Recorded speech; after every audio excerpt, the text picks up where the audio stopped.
अस्सलाम वालेकुम। आज लेक्चर नंबर 7 है। तो आज लेक्चर नंबर 7 के अंदर हम क्या method of solving of the differential equation of the first order and first degree के आज क्योंकि पिछले लेक्चर नंबर 6 में हमने पढ़ा था फॉर्मेशन ऑफ डिफरेंशियल इक्वेशन कि किस तरह बनाते हैं, वो डिस्कस किया था। और आज लेक्चर नंबर 7 के अंदर हम क्या करेंगे कि अगर डिफरेंशियल इक्वेशन है तो उसको सोल्व करने का कौन कौन से मेथड है। तो जो सबसे फर्स्ट मेथड है वो है वेरिएबल सेपरेबल मेथड, क्योंकि और भी मेथड्स हैं लेकिन हम फर्स्ट इस मेथड से सॉल्व करते हैं कि लेट सपोज कि हमारे पास एक इक्वेशन है। ये इक्वेशन गिवन है 3y dy/dx + 2x = 0। तो इसको हम सॉल्व कर रहे हैं बाय वेरिएबल सेपरेबल। तो लफ्ज़ वेरिएबल से हमें सिंपली मालूम हो रहा है कि वेरिएबल सेपरेबल, कि हम वेरिएबल्स जो हैं वो हम सेपरेबल करें। लेकिन इसके 2 स्टेप्स हैं, बिल्कुल इजी है, बहुत इजी है इसको सेपरेबल मेथड से सॉल्व करना इक्वेशन को, डिफरेंशियल इक्वेशन को। फर्स्ट स्टेप ये है कि हमारे जो इक्वेशन गिवन हो उसको हमें क्या करना पड़ेगा, सेपरेट करना पड़ेंगे जो वेरिएबल से। सपोज़ यहाँ पर हम देखें तो हमारे पास 2 वेरिएबल, एक y और दूसरा x है। तो हम क्या करेंगे, इन दोनों को अलग अलग करेंगे। देन उसके बाद हम क्या करेंगे, उनके साथ इंटीग्रेशन करेंगे। लेट सपोज कि हमारे पास ये है इक्वेशन दी हुई, इनके अंदर हम क्या कर रहे हैं कि हमारे वेरिएबल अलग कर रहे हैं, सेपरेट कर रहे हैं। लेट सपोज कि ये y वाला है, ये 2x। हम क्या करते हैं, 2x को = उस तरफ लेके जाते हैं। तो ये 3y dy/dx = -2x। सही है। अब अभी भी सेपरेट नहीं हुआ है क्योंकि ये x यहाँ पड़ा हुआ है, dx डेरिवेटिव जो उस तरफ लेके जाएंगे तो यहाँ पे डिवाइड है, वहाँ मल्टीप्लाई हो जाएगा। ये कॉमन रूल है, ये 2x dx। अब यहाँ पे देखें तो दोनों सेपरेट हो चुके हैं। उसके बाद जो सेकंड जो स्टेप्स है, क्या करना पड़ेगा हमें, इंटीग्रेशन बोथ साइड। अब यहाँ पे मैं आपको इंटीग्रेशन कैसे किए जाते हैं, कैसे करनी है वो नहीं सिखाऊंगा मैं, डायरेक्ट क्वेश्चन। क्योंकि ये जो इंटीग्रेशन हैं ये हमारी जो है इंटर क्लास के अंदर पढ़ाया जाता है, चैप्टर नंबर 4 के अंदर, चैप्टर नंबर 4 है आई थिंक। और उसके अंदर जो एक बहुत इम्पॉर्टेंट टॉपिक चैप्टर कहा जाता है इंटर के, और आगे भी काम आता है। क्योंकि ये इंटीग्रेशंस जो है हमें हर जो मैथ के कोर्सेज हो, इंजीनियरिंग कोर्सेज हो, उसके अंदर काम आते हैं। क्योंकि इंटीग्रेशंस, डिफरेंशियल, डेरिवेटिव कहीं भी जान नहीं छोड़ेंगे, हर जगह पे हमारे आएंगे। अक्सर जहाँ भी जाओ, मैथमेटिक्स के अंदर, इंजीनियरिंग के अंदर, कहीं भी ये जान नहीं छोड़ेंगे हमारे। तो इनको आप वहाँ से पढ़ लें किस तरह। लेकिन आपको मैं थोड़ा सा हिंट दे देता हूँ कि अगर लेट सपोज के ये है दिया हुआ है, अब ये कोई भी दिया हुआ है वेरिएबल, तो हम इसको कर रहे हैं इंटीग्रेशन। तो इंटीग्रेशन का रूल क्या है कि xn+1/n+1 हो जाएगा, कि जो भी पावर होगा उसके साथ +1 होकर वो नीचे ऐड हो जाएगा। तो ये मैंने एक जस्ट थारोली एक दे दिया है, हिंट दे दिए, बाकी आप खुद ही आगे देख लें। तो अगर हम इनके साथ क्या करते हैं, integration on both side apply करते हैं। तो हम integration on both side apply करेंगे।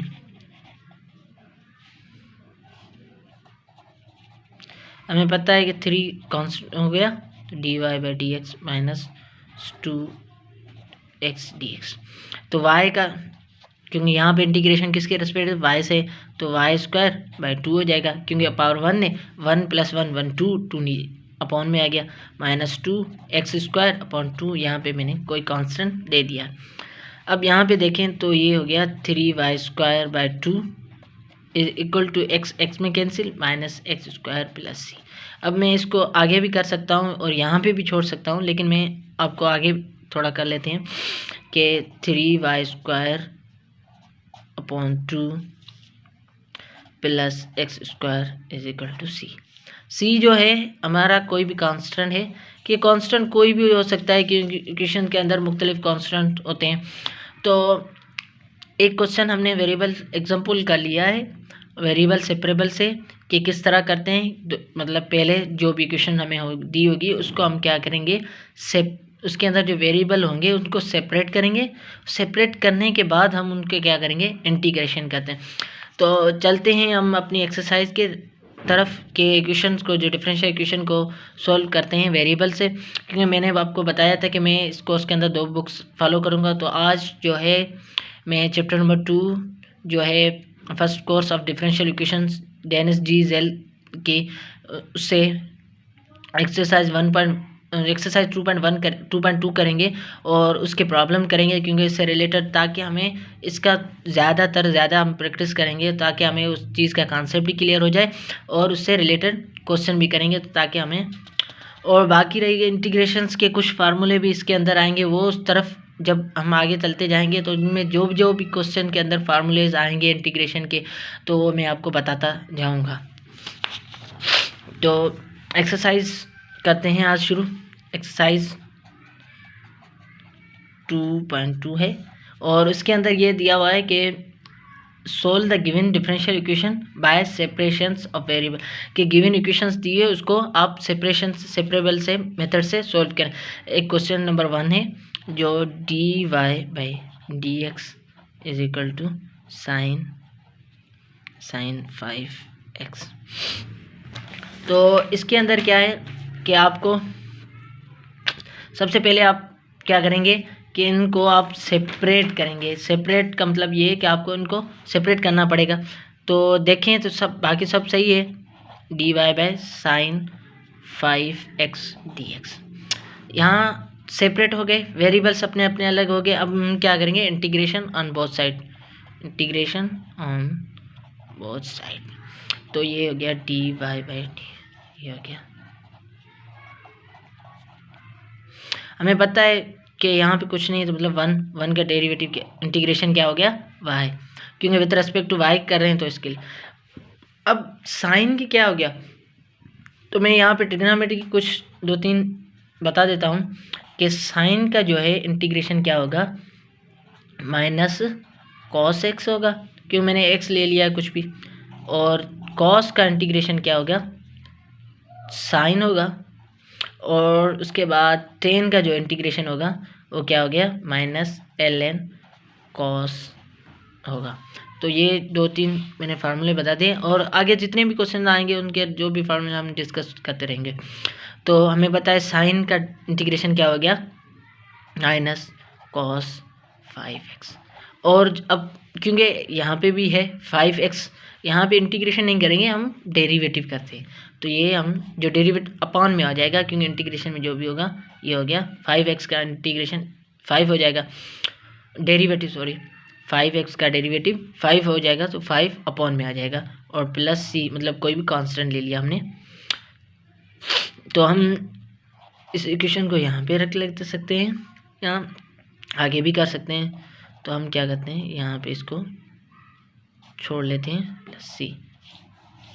तो ये क्वेश्चन फर्स्ट नंबर क्वेश्चन था इस एक्सरसाइज का। तो इसमें कि ये जो किस तरह किया, और इसके तो मतलब इंटीग्रेशंस के फार्मूले और डेरिवेटिव के फार्मूले मोस्ट इम्पॉर्टेंट हैं, क्योंकि डिफरेंशियल इक्वेशन के अंदर पूरी इक्वेशंस के हमारे अंदर हमें इंटीग्रेशन डेरिवेटिव के बहुत फार्मूले यूज़ होंगे। तो इनके जो फार्मूलेज हैं वो याद कर लें, क्योंकि याद तभी हो सकते हैं जब हम इनसे रिलेटेड कोई भी प्रॉब्लम और प्रैक्टिस करेंगे, तब हमें ये अच्छी तरह से हमें याद हो जाएंगे। तो सेकेंड नंबर क्वेश्चन है इसका, ये dy by dx is equal to x plus 1 whole square. तो इसको अभी हम वेरिएबल से पहले जो वेरिएबल्स हैं उनको सेपरेट कर लेते हैं, सही है। अब इसको बहुत साइड इंटीग्रेशन अप्लाई कर लेते हैं। तो बहुत साइड इंटीग्रेशन अपने अप्लाई कर दी,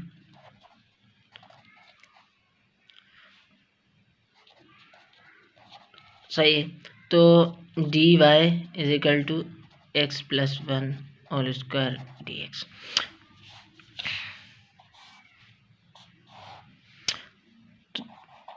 ये बन जाएगा वाई, ये बन जाएगा एक्स प्लस 1/3 प्लस सी। तो ये हमारा आ गया इसका आंसर, इस क्वेश्चन का आंसर आ गया।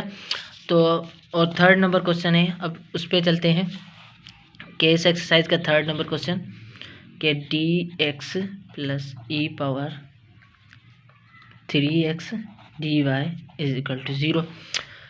तो अब इसके अंदर सबसे पहले हम क्या करेंगे, सेपरेट करेंगे वेरिएबल्स को। तो dx is equal to -e⁻3x dy इस तरफ आ जाएगा, माइनस हो जाएगा। तो ये इस तरफ लेके आते हैं, 3x minus e⁻3x is equal to dy, और इसको हम ऐसे भी लिख सकते हैं। तो dy is equal to minus, यहाँ पे माइनस आएगा, माइनस dx e⁻3x, और इसको हम भी ऐसे भी लिख सकते हैं, -e⁻3x dx। अब वेरिएबल तो सेपरेट हो चुके हैं, उसके बाद हम क्या करेंगे, इंटीग्रेशन अप्लाई करेंगे अब बोथ साइड से। तो dy is equal to -e⁻3x dx, ये y हो जाएगा और ये -e⁻3x अपॉन -3, क्योंकि इंटीग्रेशन जो एक्सपोनेंशियल फंक्शन होता है, ई पावर जो भी होता है, उसका इंटीग्रेशन हो या डेरिवेटिव दोनों का सेम ही होता है, e⁻x, और x का जो डेरिवेटिव हमें पता है 1 होता है। 1 लिखने या न लिखने कोई फ़र्क नहीं पड़ता, क्योंकि यहाँ पे 3 था, -3 था, तो इसके लिए -3 हमने अपॉन में लिख लिया, और इसको हम plus C, minus minus cancel, e⁻3x upon 3 plus C, ये हमारा इस क्वेश्चन का आंसर हो गया। और उसके बाद क्वेश्चन नंबर 4 है dy -1 plus whole square dx is equal to 0। तो ये dy हम वेरिएबल को अलग कर रहे हैं, सही है। तो dy upon y -1 whole square is equal to dx, और इसको हम ऐसे भी लिख सकते हैं, इज इक्वल टू dx। अब हम इंटीग्रेशन अप्लाई कर रहे हैं, सही है। तो हमारी ये इंटीग्रेशन क्या हो जाएगी, क्योंकि +1 करते हैं ना, तो -2 थे, +1 -1 जब आएगा, तो हम इसी चीज़ को हम ऐसे भी लिख सकते हैं, सी। ये क्वेश्चन नंबर 4 का आंसर है। और question number 5th x dy/dx plus 4y।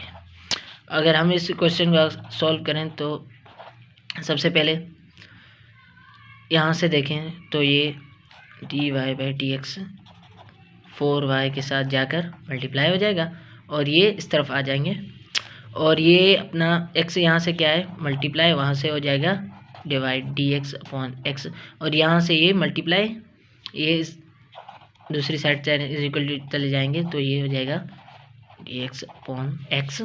और अब इंटीग्रेशन अप्लाई करेंगे, हम क्या अप्लाई करेंगे, इंटीग्रेशन। तो मैं इस चीज़ को ऐसे भी लिख सकता हूँ कि हम क्या कर सकते हैं, इसको ऐसे भी लिख सकते हैं,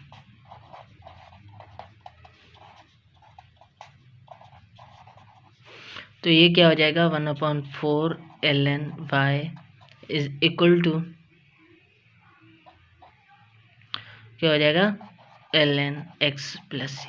और अगर यहाँ से हम यहाँ से देखें तो ln y is equal to 4 ln x plus C कर सकते हैं, यहाँ ln 4c, क्योंकि 4 ln x प्लस सी कर सकते हैं, क्योंकि 4c लिखें या c लिखें कोई भी फ़र्क नहीं पड़ेगा।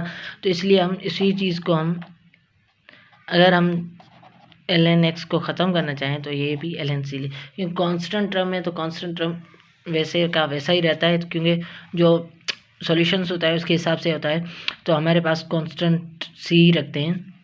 तो अगर मैं ln को ख़त्म करना चाहूँ तो मैं ln x² plus ln c। अब इसमें देखें तो हमने जो लॉगरिथम लॉग है, लॉगरिथम के अंदर है कि अगर यहाँ पर और कोई भी नंबर है लॉग के आगे तो वो पावर बन सकता है वेरिएबल का, ये पावर बन गया। क्योंकि ये जो लॉगरिथम के जो मैट्रिक के अंदर चैप्टर है, 3rd नंबर चैप्टर है जो मोस्ट इम्पॉर्टेंट है, और इसके जो 3-4 रूल्स हैं वो आप पढ़ लें तो ताकि आपको आगे भी काम आएंगे, क्योंकि ये आगे भी बहुत जगहों पे यूज़ होगा, डिफरेंशियल के अंदर बहुत यूज़ होगा। तो इसको थोड़ा सा जो 3-4 रूल्स हैं वो ज़रूर पढ़ लें आप लोग, ताकि आपको आगे मुश्किलात नहीं हो। तो हम क्या कर रहे हैं कि हम क्या यहाँ पर दोनों साइड क्या अप्लाई कर रहे हैं, लॉग अप्लाई कर रहे हैं, एक्सपोनेंटल अप्लाई करेंगे, क्योंकि लॉग और एक्सपोनेंटल दोनों आपस के अपोजिट हैं। तो हम क्या करेंगे, ई बोथ साइड मल्टीप्लाई कर लेते हैं, ठीक है। तो e power ln y is equal to e power ln x² plus ln c, और इसको हम अलग अलग, क्योंकि ये कैंसिल हो जाएंगे, अपोजिट हैं, इसको हम ऐसे भी लिख सकते हैं क्योंकि रूल है, ये भी ख़त्म, ये भी ख़त्म। तो x² c, ये हमारा इस क्वेश्चन का आंसर आ गया, क्वेश्चन नंबर 5 का। और चलते हैं हम अपने अगले क्वेश्चन नंबर 6 पे।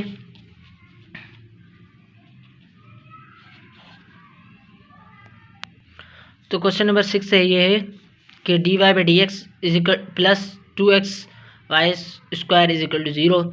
तो d अब सेपरेट करना है तो हम क्या करेंगे, ये इज इक्वल टू इस तरफ चले जाएगा, हमें वेरिएबल अलग करना है तो ये y इस तरफ आ जाएगा, ये उस तरफ इज इक्वल टू चला जाएगा, ये मल्टीप्लाई यहाँ पे डिवाइड हो जाएगा, ये उधर जाकर इज इक्वल टू इस तरफ चला जाएगा तो वो मल्टीप्लाई हो जाएगा, -2x dx। अब इंटीग्रेशन अप्लाई करेंगे हम वो साइड, तो हम इस चीज़ को हम आगे सिंप्लीफाई कर सकते हैं कि dy/dx -2x dx लिख सकते हैं। तो ये बन जाएगा -1/1 अपॉन में -1 आ जाएगा, ये 2x² 2 plus c for constant, कोई भी कांस्टेंट हो सकता है। तो हम इस चीज़ को हम ऐसे भी लिख सकते हैं। तो ये क्वेश्चन नंबर 6 हमारा यहाँ पे ख़त्म। और अब क्वेश्चन नंबर 7 है इस एक्सरसाइज का।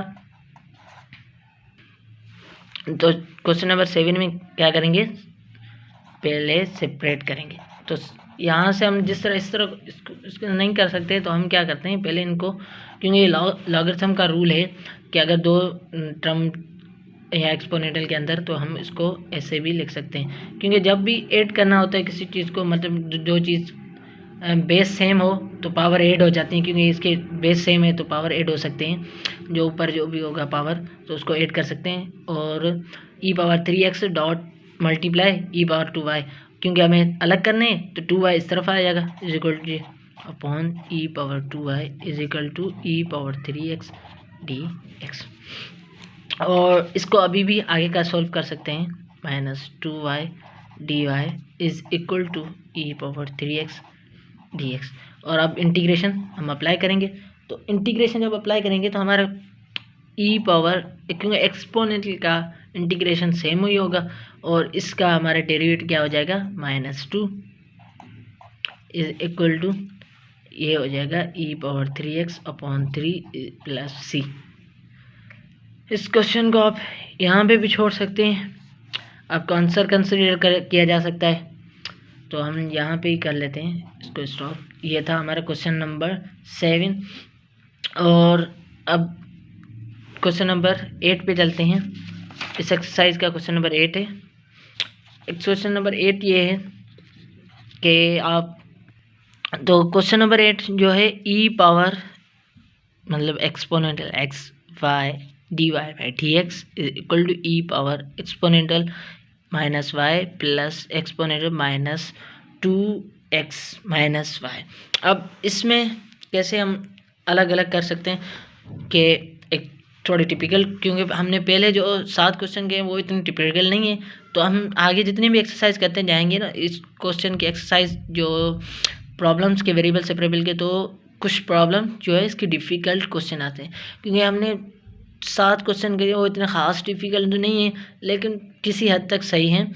तो हम आगे करेंगे तो इंशाल्लाह उसके अंदर बहुत से कुछ क्वेश्चन ऐसे भी होते हैं जो बहुत डिफ़िकल्ट होते हैं। उसके अंदर ट्रिग्नोमेट्री के फार्मूले 2-2 3-3 ट्रिग्नोमेट्री फार्मूले लगेंगे, तो हम उसको करेंगे आगे, तो इंशाल्लाह ज़्यादा आपको समझ में आएगा।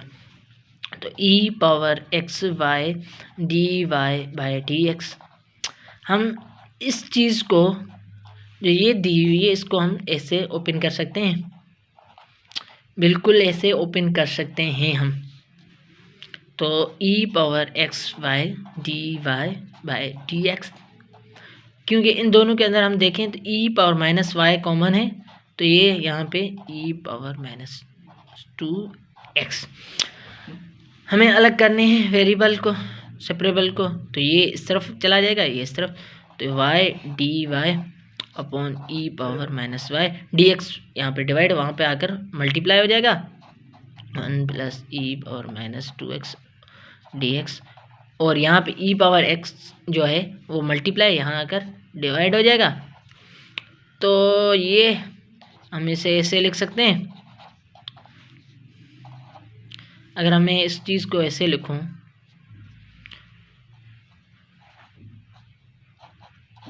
One by e⁻x + e⁻−2x upon e⁻x dx, कोई इशू, क्योंकि इसको इस तरह हम लिख सकते हैं। तो e⁻y dy = ये हो सकता है e⁻−x + e⁻−3x हो जाएगा, क्योंकि ये ऊपर चला जाएगा तो ये पहले पॉजिटिव तो ऊपर चला जाएगा नेगेटिव, यहाँ पॉजिटिव ऊपर चला जाएगा नेगेटिव, क्योंकि बेस सेम होंगे तो पावर आपस में ऐड हो जाएंगे। तो -2 -1x तो -3x बन जाएंगे। तो यहाँ पर जो हम इंटीग्रेशन अप्लाई करेंगे, अब यहाँ पे देखें तो ये दो चीज़ आ गई y e⁻y2। तो यहाँ पर हम इंटीग्रेशन कैसे करेंगे, यहाँ पर एक फार्मूला यूज़ होगा कि u × v वाला, ये इंटीग्रेशन का फार्मूला है जो इंटर के अंदर भी पढ़ा जाता है। तो y हमारे सेम है, e⁻, यहाँ पे हो है, तो ये जो फार्मूला होता है वो u ∫v minus bracket derivative of u by derivative with respect, जिसके रेस्पेक्ट से कर रहे हैं तो हम उसके रेस्पेक्ट से, मैंने यहाँ पे x ले लिया विथ रेस्पेक्ट टू, जो कंडीशन होंगी उसके रेस्पेक्ट से हम विथ रेस्पेक्ट टू करेंगे, और यहाँ पे दोबारा v dy/dx होता है। तो हमारा यहाँ पर जो है y जो है हमारा u है, e⁻y जो है v है। तो हम अगर निकालें इसका इंटीग्रेशन तो y e⁻y इंटीग्रेशन, तो y integration e⁻y dy minus integration derivative of with respect to y कर रहे हैं, क्योंकि यहाँ पर जो देखें विथ रेस्पेक्ट टू किसने y के, तो y निकालेंगे। तो यहाँ पर हमारा e⁻y dy/dy, तो हम देखें y, क्योंकि एक्सपोनेंट का फंक्शन जो है उसका डेरिवेटिव एक्सपोनेंटल ही होता है, तो माइनस डेरिवेटिव ऑफ y 1 हो जाएगा, लिखें ना लिखें कोई फ़र्क नहीं पड़ेगा, और इंटीग्रेशन e⁻y का इंटीग्रेशन e⁻y होगा, और e⁻y माइनस e⁻y, सही है। ये हमारा इंटीग्रेशन आ गया y e⁻y का। तो यहाँ पे हम लिख लेते हैं किसके बराबर है, y e⁻y माइनस e⁻y = अब यहाँ पे भी अलग अलग हम अप्लाई करें, e⁻−x का e⁻−x अपॉन -1 प्लस e⁻−3x का एक्सपोनेंट -3 प्लस c, और हम इस चीज़ को हम e⁻y minus e⁻y -e⁻x -3 upon 3 plus c कर सकते हैं, और ये हमारा क्या है, आंसर है इस क्वेश्चन नंबर 8 का। तो इंशाल्लाह बाकी जो रिमेनिंग इस एक्सरसाइज के क्वेश्चंस हैं वो इंशाल्लाह नेक्स्ट लेक्चर के अंदर हम डिस्कस करेंगे। तो हमने आज एक एग्जांपल किया था वेरिएबल सेपरेबल को, और उससे रिलेटेड हमने एक्सरसाइज नंबर 2.2 के 8 प्रॉब्लम किए हैं और इंशाल्लाह इसी के कुछ डिफ़िकल्ट क्वेश्चन जो हैं वो हम नेक्स्ट लेक्चर के अंदर, लेक्चर नंबर 8 के अंदर हम डिस्कस करेंगे। और वो उस लेक्चर्स के अंदर हम और उसके अंदर जो भी फार्मूलेस लगेंगे ट्रिग्नोमेट्रीज़ के, वो भी हम उसके साथ साथ डिस्कस करते चलेंगे। और तो यहाँ पे हम करते हैं हम अपना लेक्चर्स एंड अल्लाह हाफिज़।